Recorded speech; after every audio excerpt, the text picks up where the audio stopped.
Sementara itu, sejumlah kru kapal atau boat yang melayani penyeberangan dari Sanur ke Nusa Penida maupun Nusa Lembongan menjalani rapid test di tempat penjualan tiket penyeberangan Sanur. Rapid test ini untuk memutus penyebaran wabah COVID-19.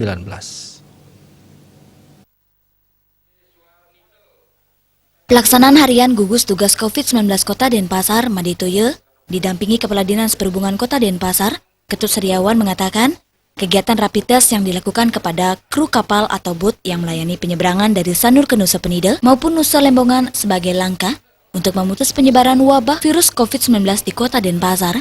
Dalam kegiatan ini, disasar para ABK yang bekerja di penyeberangan Sanur ke Nusa Penida sebanyak 250 orang. Sebagaimana diketahui bersama, semenjak gerakan masif ini dilakukan baik tes rapid maupun tes swab, sangat efektif sekali dalam rangka untuk menekan penyebaran virus COVID-19 ini. Tes rapid tidak hanya dilakukan di Sanur saja, tetapi sudah dilakukan di tempat yang berbeda. Hal yang sama guna menekan penyebaran virus COVID-19 di Kota Denpasar. Baik, terima kasih ya. Hari ini kita lakukan cek bersama-sama, baik dengan ABK dan semua stakeholder yang terlibat di dalamnya, di dalam rangka kita mengantisipasi penyebaran virus Corona 19 ini.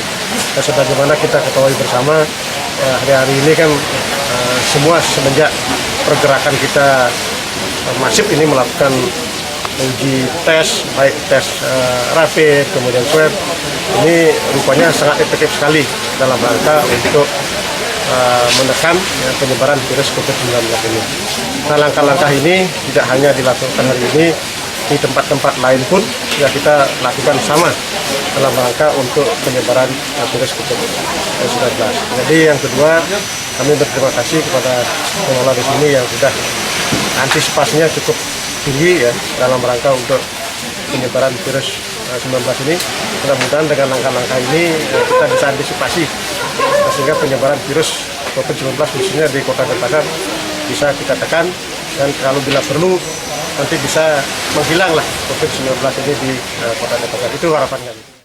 Untuk penyeberangan Sanur ke Nusa Penida, Madetoye berharap kepada para pengelola agar selalu melaksanakan protokol kesehatan seperti cuci tangan dan memakai masker. Dari segi penumpang agar bisa dibatasi, agar ada jarak antara satu penumpang dengan penumpang lainnya. Saputra Bali TV.